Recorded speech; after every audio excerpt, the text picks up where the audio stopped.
It was Uncle Shuaga, JCI Center, GW Shuaga, that told me in 2004, BC, never say no to responsibility. And I will never forget December 2004 at Sheraton Hotel, Abuja, now Abuja Continental Hotel. If you are Dokuno, if you are from an unfortunate background, tell me, don't let that define who you want to be in the future.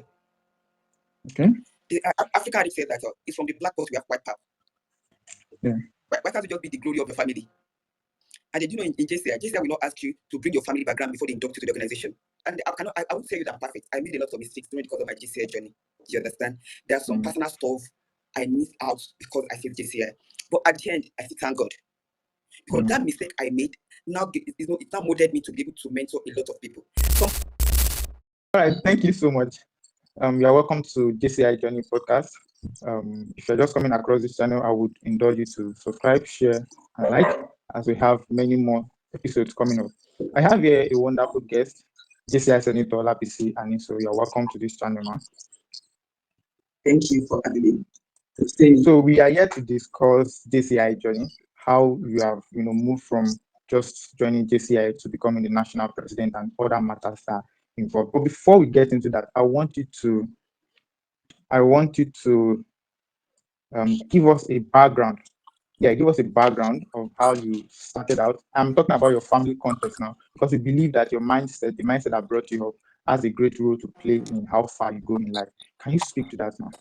But I think you are trying to know about my family background, if I'm right. Yes, ma'am. Okay, thank you so much. My name is Morufat Olabisi Aniso.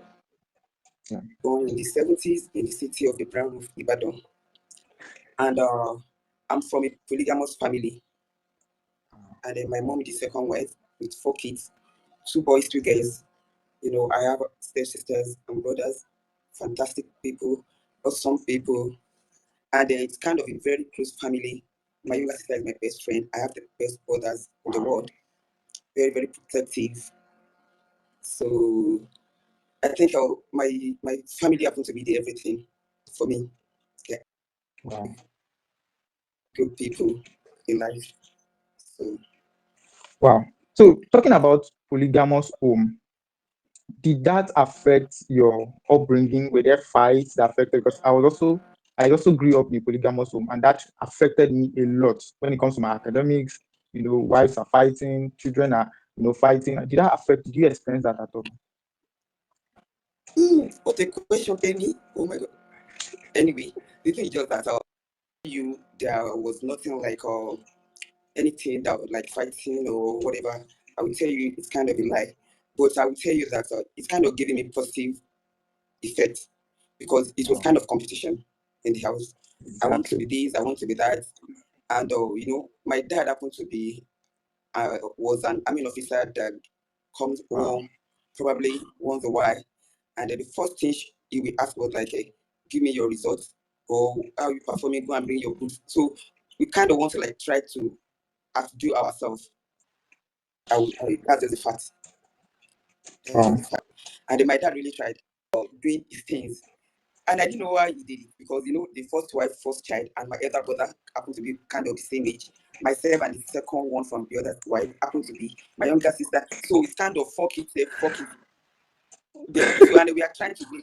We're in the classes together. Wow. We're in the classes together. You can't say that. He actually tried for all of us. Wow, awesome. Unfortunately, he died. He died like 30 years ago. Wow, sorry about that. Wow. But before I leave that story, because this story is very unique, because not everybody has that opportunity to grow up in a polygamous home. Some of us that did, we know what it did for us, made us very strong. But then I also want to say that you need to be strong. You need to be strong. I'm serious. Tell me, you need to be strong, not only for yourself. You need to be strong for others. And maybe it's prepared me. I didn't know it was preparing me for the future actually. So I tend to take care of people around me. I tend to be passionate. I tend to be emotional. I tend to just want to attend to people. That kind of something. And it has been like there like forever. And I remember telling my mom when I was in primary 5 when my dad passed. I remember telling my mom that, don't worry, I'll be your husband. I was in primary 5. And my mom normally even remind me, like, she will remind me, like, you told me you'd be my husband. I was like, yes, I will. And it was a struggle, but Alhamdulillah, we are here. All right. So how did you join? Because I'm looking at time and I want to get all I can get on this podcast. How did you get into JCI? Tell us the story. Yeah, JCI, passport to the world of opportunities. Thank you. I got to know JCI in 1996 when I was in Polytechnic Ibadan. And it was funny that when I got to school, I couldn't get accommodation. So I lived off school. I lived at Sakwete. And in those days, it's kind of very funny. Not the Akpete we have today. The Akpete of them was kind of so rural, the kind of, you see people, you feel for them. Like, so people could be living this kind of life, you see children not going to school, some will not even wear pants and all those ones. And I was like, okay, people, how can you help them? Remember that even myself, I needed help. So I was like, Yeah. so I was even in a better place than some people. And it was so funny. I remember telling my best friend in school, Laide Mustafa, now Laide Adeleke, because he married a JCI member. So he's in Canada now. And I was telling Laide that I want to do community service. And Laide wanted to do the same thing. And Laide was living in the school because the dad happened to be a lecturer. And then when we talked to people around, it was like, oh, is it that you join JCI or you join Rotaract? Oh yeah. Kind of a platform you can operate from. I actually joined JCI because of community development, because I want to add to society, because I want to like JCI. I didn't join JCI for anything, you understand? And it was already made platform that you can operate from. You can use their network to do whatever you wanted to do there. And somebody was talking about JCI and Rotaract, and lady was like, okay, see, you go to JCI, let me go to Rotaract. And for the next meeting, you go and fellowship with Rotaract. I will go to JCI. Do you know the funny thing? I never go to Rotaract. She never comes to Wow. JCI. The first day I was hooked.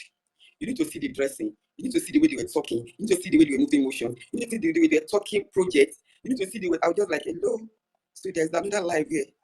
I'm hooked. As in, I just told like that, Wow. Daddy, please, I'm not going to Rotaract. Daddy was like, BC, I'm not going to JCI. That she loved Rotaract and I was in love with JCI. And that was the end of it. That was November 1990. I was adopted March 1997. So that's how Wow. That JCI. means you started your journey as a collegiate member. That was awesome. I started my OND then at the Polytechnic Ibadan. Wow. So when you started and you love the culture, the way they speak, the way they behave, and all. Tell How did you me, now? you need to Yes, be ma'am. there at that meeting. You JCI and Poly Ibadan, like their life, it's there. You Wow. just want to be part of it. There was no way you not see even the student union people, everybody you could mention in JCI, Wow. everybody. But is it now different from now? What we have now, is it that there's a difference between what was happening then? Because the way you're saying it is as if it was unique then. Holy Bible. Even all the alumni, we still see ourselves like members, and then we still see the sitting president like our president, and then we are actually involved. Even till now, all of the alumni members are involved in the movement of the JCI and the Polytechnic Ibadan. And but the way we do JCI in those days, you need to give it to us. Every other day, you want to dress neat, you want to dress smart, because you are ambassador. They tell you you're ambassador of JCI, and you have to dress as if you want to meet governor anytime, any day. I said, what led to you becoming JCI Nigeria president? Was this something you planned for? That you could post ever JCI, but I stepped down for a time. JCI Senator Eka from JCI Transformative. And one of the that supported my ambition then was JCI Senator Banjo of the Blessed Memory. And I remember, kind of a friend, younger brother, So in 2012, Banjo tested for the national president to serve in 2013. But unfortunately, uh, the bad incidents happened in May of 2013 after the collegiate conference in Akure. I was actually there. A lot of us were there, so we departed. I went back to Abuja. People went back to their various states, destinations, and the then national president, Banjo, the treasurer, the secretary, and one of the EVPs were going back to Lagos. Unfortunately, they had accidents, and they Oh were lost two yeah. of them. Yeah, we lost two of them, and these are the great guys, so ambitious, so passionate, and they love the organization as still like they love their own lives. Mm. And in leadership, there's no way you have vacuum in the organization. There must be somebody at the end of the affair. And constitutionally, within the 90 days, there will have to be another president. The JCI, what headquarter, send message. The executive director from Togo, that's Martin, came around, and after discussion, a lot of discussion, to the open nomination. And I got encouraged from leaders, from friends, from others, home and abroad. And after a deep thought, after consultations, after prayers, I put in, contested, and I won. Wow. And I try to maintain the legacy of Banjo, because I maintained the thing for the year. I didn't change anything, just to carry on the person, just to carry on the legacy, the struggle. And thank God we are here today. Wow. Wow. I didn't know my question would It bring was that story unfortunate. up. Yeah, so sorry about that. I also heard of the story. I was with Senator George last week, and we discussed the story again, and we just it happens. It's Sorry about happened. that. So let's move on. Let's move on. And I want to recognize your strength during that year, being able to still lead despite the whole emotional atmosphere that I believe would have been on then. So let's talk about your most fulfilling part of your service as national president. What was most fulfilling to you in 2013? There are a lot. Hmm. There are a lot. You can't say. It has been like how many years now? 2013. We're talking about like 12 years now. You know, we had a lot of programs. We had a lot of projects. We did a lot of you, and that I came from the local organizations that I started with friends, and you are pushing the organization forward, and you're even pushing the national forward. And then I can tell you that apart from trying to like um put together people from different backgrounds in the organizations, because one of the things that they encouraged me to push in for the national president at the time was like they needed somebody that we visited ministers, we visited the ambassadors, we visited the head of agencies. We're able to we collaborated with the national orientation agency then, and that way, and the JC happened to be, and we planted trees all around where, and then we did with the national orientation agency at headquarters level, and they were able to do a lot of things. And I thank God that I didn't only contribute to the development of for the progress of JCI, but I was able to even contribute to the SDG in moving forward and add value to Nigeria as a country. Wow, awesome, awesome. That was a lot. So you spoke about opportunities in JCI. As a matter of fact, when we started, we said JCI provides a world of opportunity. Now, to some people that are just joining us, they are wondering, or perhaps a new member that is just joining is wondering, what are the opportunities in JCI?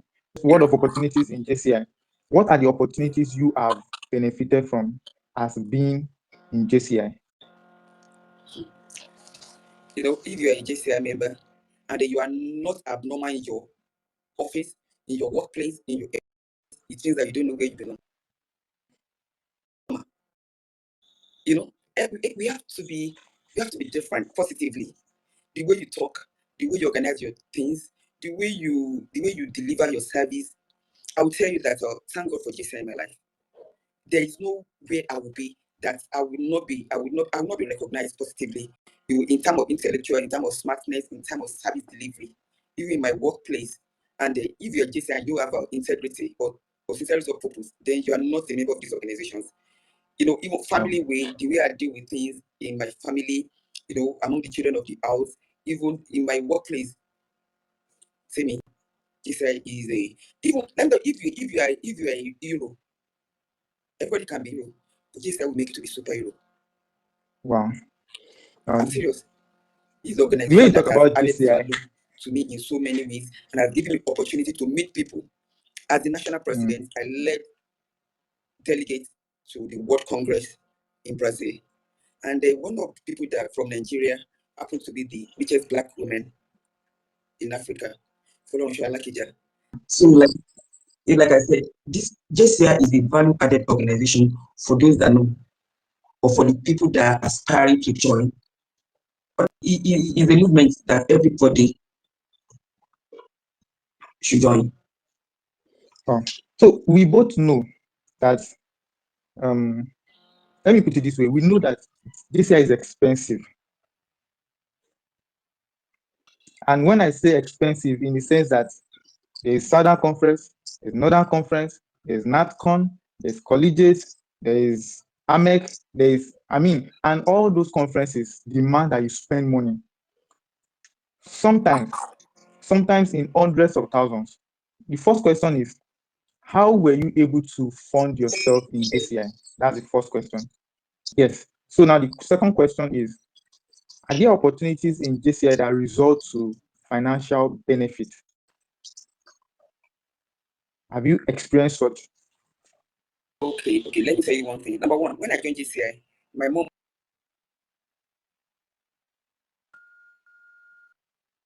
you understand? My mom didn't like it, but she was funding me because I had a way of asking her to do it.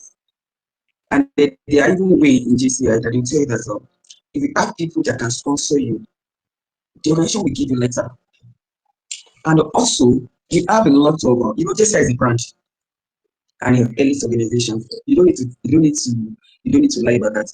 And they use money to get money for organizations that will come and showcase their brands, and they can as well sponsor you to attend. But Wow. a lot of our young members they don't understand that one. That the conference to the their own product as well. Mm. We've done that in the past.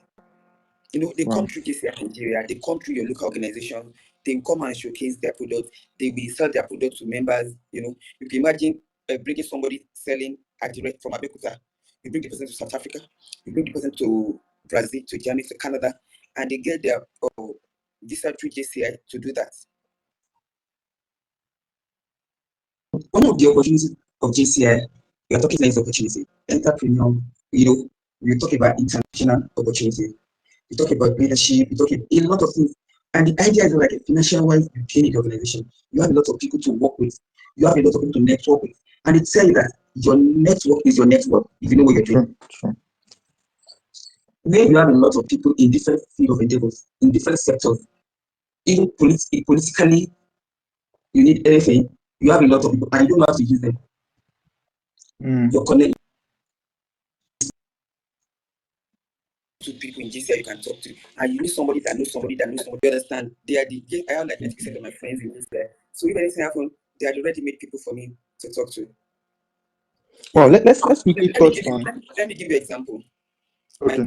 My first cousin came to Abuja to serve, and they knew that my aunt, that's my mom's younger sister, her mother was like, "BC, I want her to stay in Abuja. I didn't want her to come back to Lagos." I work in government sector, and I know that if you come to serve in government office, she will not be retained, and it might be a burden on me. I look around, I was just like, okay, I call Senator, this is Senator Rotimi Adewale. I said, hello, Ego. My younger sister is coming to serve. So you see, I have a lot of people. Where will I put? I was like, let her be coming to sit down. At least she can prepare tea for you. It was funny. But you see, we are not, okay, which course does she, that was like, she's studying English. I mean, sure, you're talking about English. I said, let her just be anything in your office. See me. Not only that she served there, she was retained, and even she's even the PA to Senator Wale. Wow. I'm serious. And I'm talking, even the year of COVID, she was not going to the office and she was being paid. So, but how do you, it's not everybody that has this connect in JCI. It's not everybody. How do you build that kind of relationship that can say, I just need to put a call through? If you join the organization, you will be identified, you will be recognized by somebody that is ready to just hold your hand. Wow. And then please don't be shy, don't be timid to ask questions or to meet people. This is to greet people, regardless of the age, whether you understand. I will move closer to you, I will introduce myself, and I want to let's be connected, let's stay in touch. That or something. So there is no way in JCI that if you realize that you are ready that they will not make themselves available for you. That's just the truth. Wow. Whatever you want in JCI, just whatever you want in JCI. But number one, find your purpose. I know our time is fast. We Yeah. join JCI for different purposes. But Okay. once you know the reason why you joined, I didn't join JCI because I wanted to be president. But I think that politics of JCI just funded me. So I saw that you became the special assistant to the world president in 2014. How did that happen? Yeah, me too, man. There will be slots for each region. There will be slots for Africa and the Middle East. There will be slots for the Americans, the Asia, the Europe. There was only the slots. And then I was the national president. I was the national president in 2013, and I was nominated to be one of the aces to the world president in 2014 by JCI Nigeria. Oh wow. Okay, I get. So we have 5 minutes more to go. I'm working with your time. You I just can want to have what, more time. I'm enjoying it now. You can have more time. so really it's very interesting to hear your story, how you became national president and what happened after. You are a mentor to many people in JCI, especially the collegiate arm. How can you have your own journey, they have their own journey also. How can you help them close that gap? Sometimes your own journey might take long. What have you learned over the years that you are training them such that it closes the gap for them? Number one is that, like I said something earlier, that try to find your purpose. By the time you find your purpose, just follow through. And they just realize another thing in life, just like any other things around you happen to be set attractions. You are the main player. You focus. You understand? And stop being armchair critic. Get yourself involved. Wow. Stop complaining. Another one again that is important is that there is no ready-made chairs for anybody anyway. You can carry your folded chairs, go and spread it and sit down and learn. I ask questions a lot. I consult, I contact people. And then with that, I learn a lot. You understand? When we JCI Abuja Unity, people were just like, how do you do it? You were young, you were this, you were that. But, I was just like, I will remember that some people started organization and they were able to do it, they were able to do that. And then also, most importantly, could say me, don't ever say no to responsibilities. Ever say no to Don't responsibility? ever say no to responsibilities. Do you know why? While you are doing it, you learn a lot from it. And from your nonsense, they will take sense from them. If you just be you, do you. And then because of that, it's because I won't tell you that I'm perfect. I made a lot of mistakes during the course of my JCI journey. Do you understand? There are some personal stuff I missed out because I failed JCI. But at the end, I still thank God. Because that mistake I made now it now molded me to be able to mentor a lot of people. Somebody once asked me that, Auntie B, how are you finding it easy to connect with people individually and collectively? And I'm just like, wow. Around me, I know, I can tell you, I can define them. And I deal with you based on your personality and character. I deal with other people based on their personalities and character. And if I want to deal with you collectively, I do the same. Wow. Yes. Some of us are ministers, not by pastor or anything, but we are called to serve people. Serving means that to lead people to the greater heights, just to let them unleash their potential, to find their purpose, and to drive them to the point where they can say achieve something. Wow. So you have mentioned they might not be that houses, but they are building people. They are building resources. Wow. You have mentioned a lot of things. I've gotten a lot of things from this podcast. You mentioned that you ask questions a lot. You learn from people a lot. You try to serve people with I'm still learning. I'm still learning.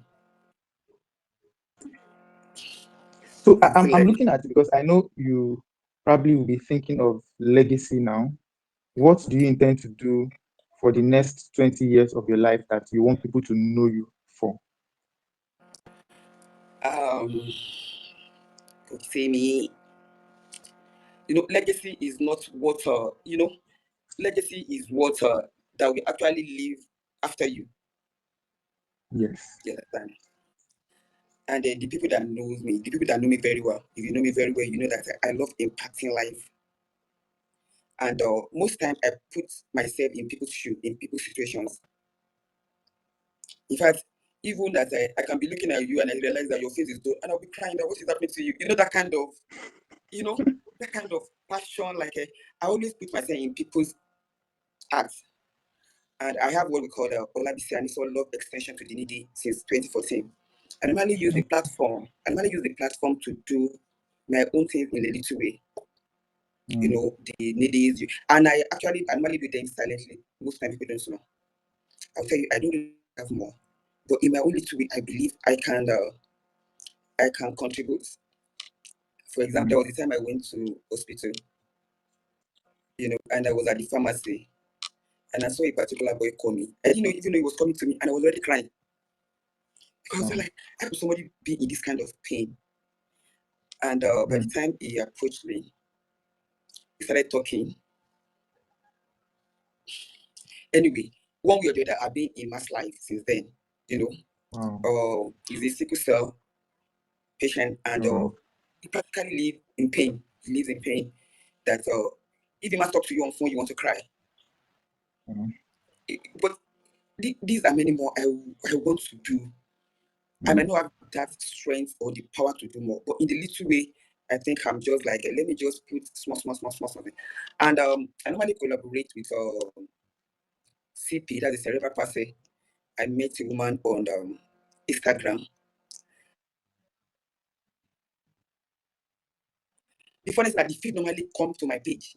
I check in the next day, it will come to my page again.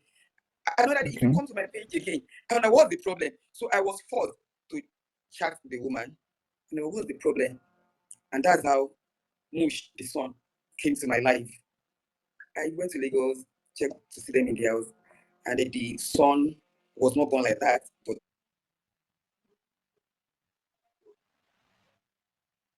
Mush got sick, and that's how the cerebral palsy thing came in. And I was so surprised that the woman would be helping thousands of other parents with children like that.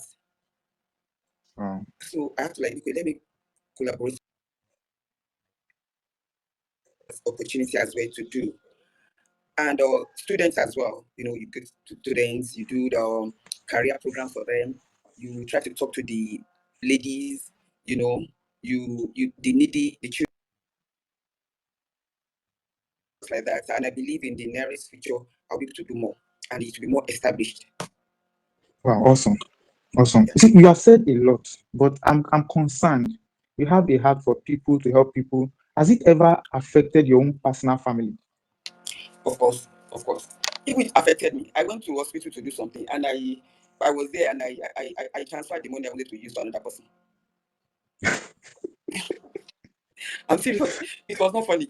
It was not funny. I'm serious. It was not funny. Honestly, Wow. it was not funny. And my mom would just be like, Olabisi Rora, Olabisi Rora. And I would just look at my mom because as far as my mom, we always have people in the house. If you are advising me to Rora, I met you like that. And if people say that this is very nice, this is so impactful, this is this and that. And I would tell you that my younger sister is more impactful than me. And then my elder brother.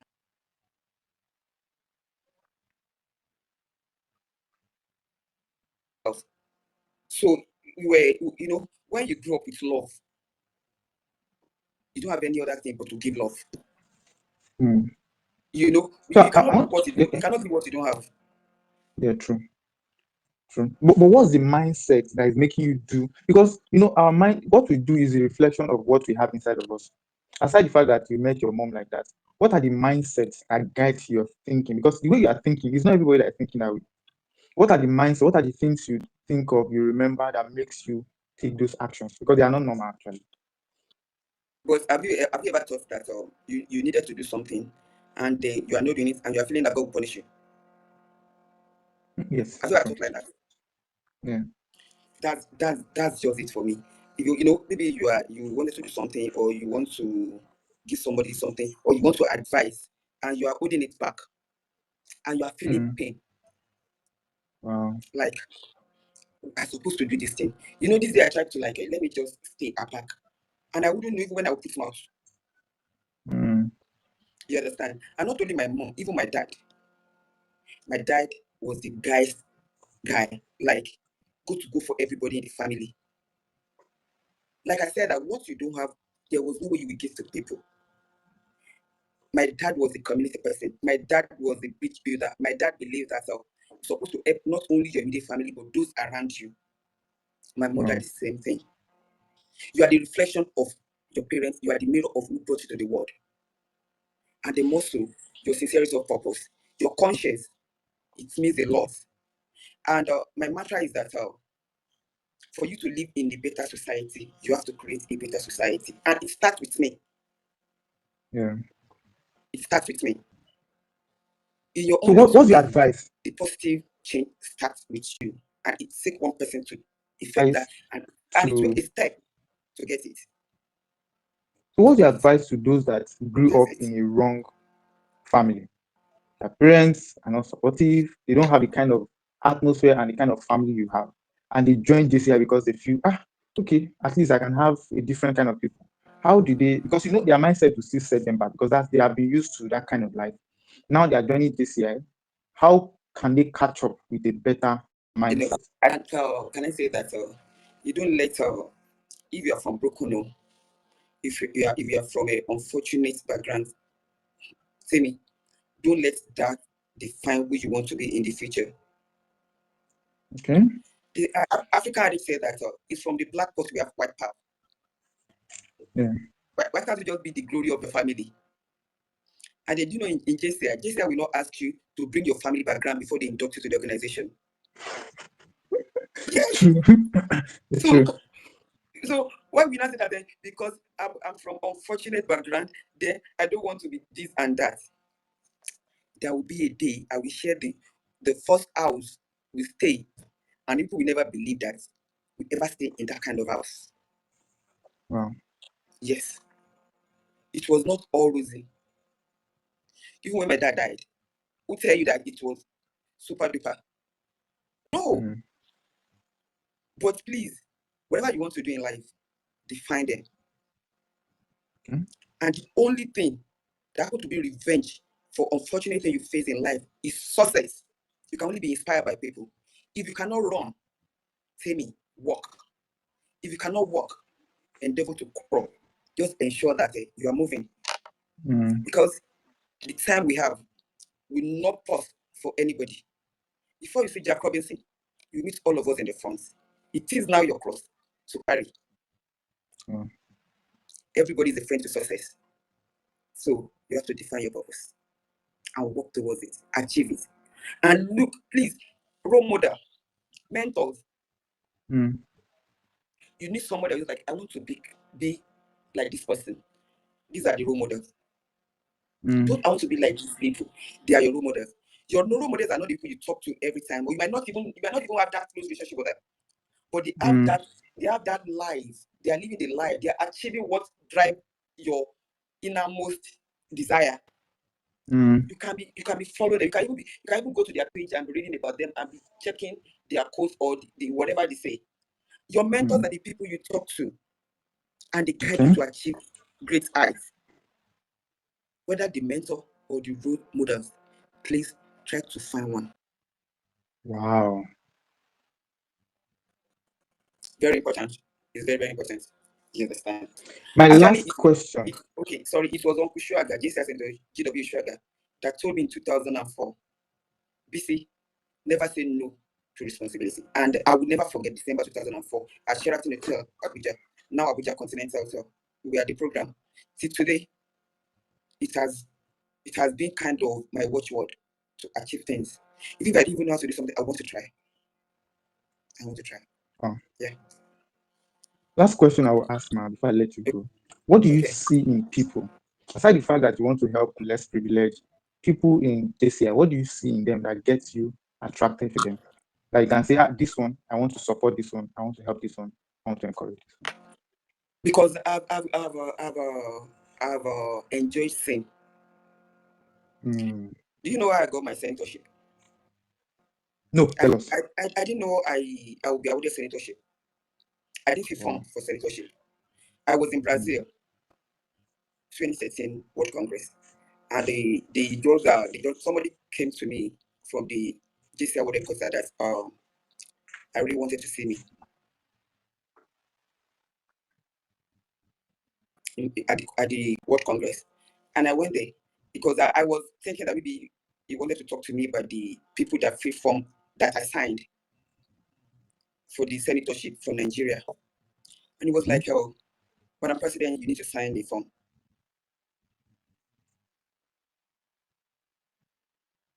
Like I've signed everything. So no, it remained one. By the time he gave it to me, and I saw my name, and I was like, How? I didn't fill the form. How come? He was like, oh, JCI Senator 20 should be the 1976, 77 National President JCI Nigeria sponsored you for senatorship. I was like, serious? Baba did this one. Baba didn't tell me. I actually come out before I left Nigeria for World Congress. You could enjoy. I'm sorry. You could imagine the kind of things I've enjoyed. And aside this one, a lot of other JCI people. I have great guys that have been part and parcel of my JCI. Is it Charles Wimby that I've known since when we were in school together in the Polytechnic Ibadan? Like I said, Egboru Simi Adewale, Kayode Kajola, Wale Kajola. Is it Auntie Kobe Urala? Oba Auntie Joko? I've enjoyed a lot of support from people. You know, I've enjoyed a lot of things, support, more financially, you know, in any ways. You know, even they've advised. Are you not telling me that what I've enjoyed, I should not be able to give to others coming behind me? You know, you can't help everyone. That means that I'm selfish if I should not do that. And one of the learn and we're taught in JCI is like each one of us grow for all of us. It means that as you are growing, you have to like host somebody and you move together. We call it community. We call it community. Do you know what we call community? Group of people where you bond together. Family setting. For some of us, JCI is not an organization. It is a family. And what you call family, the people you love most, you want to work with, you want to do things with, you want to talk to, you want to help, you want to network with. You know, JCI is a house that must not fall. All of us are in it together, and the structure must be aired, must be pushed up. So yeah. So a question is coming to my mind. Okay. The question is coming. You seem to have a lot of friends in JCI. How do you keep your friends? How do you keep your friendship rather? Because you know issues will come up, rumors will come up.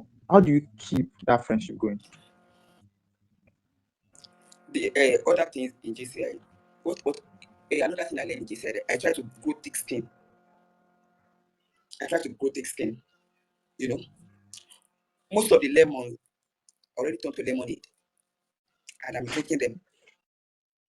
And all the I've turned to allowances, and I'm spending them. You know, you don't allow most of the things to get at you.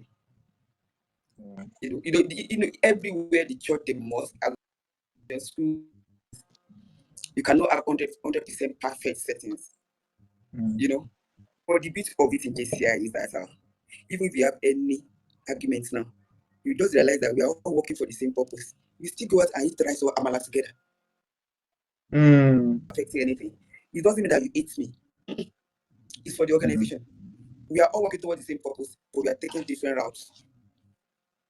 So you don't have permanent enemies in JCI. We are all friends. And me, oh my goodness, God, Kutemi, I love friends, I love family.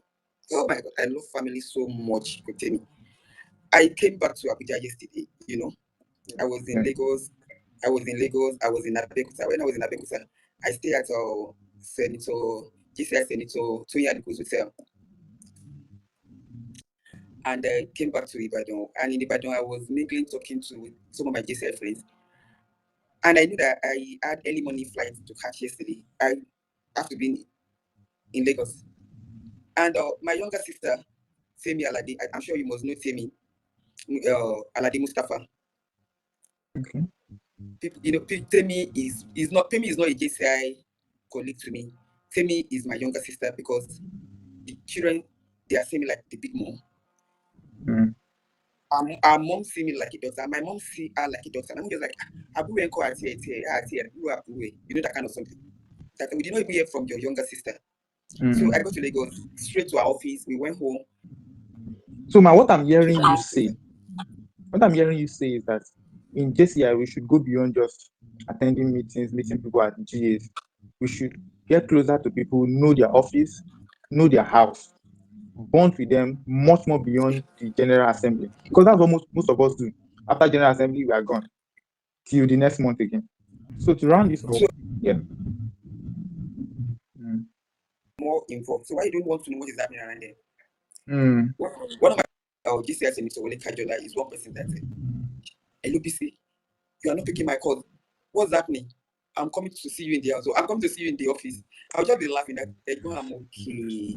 I'm okay. Don't worry yourself. If I want to remain communicado, that man will just stress life out of me that I'll talk by fire by force. So passionate. They just want to know what is happening to you. They are more like next of kin. Wow. Thank you so much. So far, I've enjoyed conversation with you. Thank you so much. I'll just request for the last word for our audience before we round off this session. And I'm sure with this JCI journey, young generation will learn a lot. And also they want to commit themselves to do better. Thank you so much for what you are doing for our organization. Thank you. Thank you. Lagos, I will also storm your office. Whenever I'm in your location. Abuja, come to my office. Okay. Come to Abuja. Yeah. I'm coming to Abuja for Northern Conference, so you take me to your office, man. Don't worry, I'll be one of yours. Or me. Or me. All right. Thank you so much. You're welcome, my dear. You're welcome. All right. Take care, man.